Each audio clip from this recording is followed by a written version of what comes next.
Magandang gabi sa aking mga followers.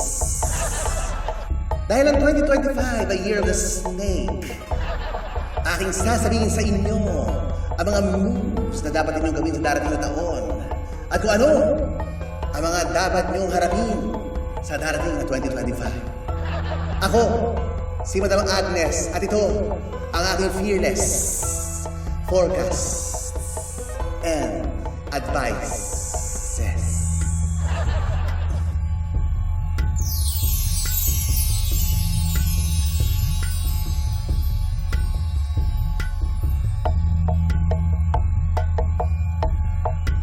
Una sa mga employees, mapopromote ka basta ikaw mapalapit sa iyong boss.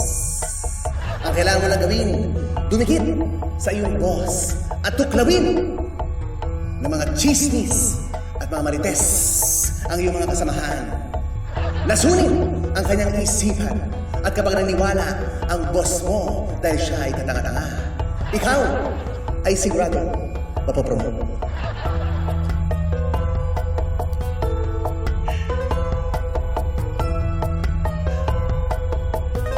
Para naman sa mga gustong maging dancers, simple lang ang kailangan niyong gawin.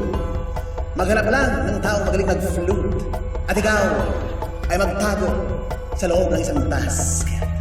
Hintayin ang tao mag-flute at unti-unti kang magsayaw. Pataas ng pataas, pababa ng pababa, pataas ng pataas, at sigurado ikaw ay magiging magaling na dance.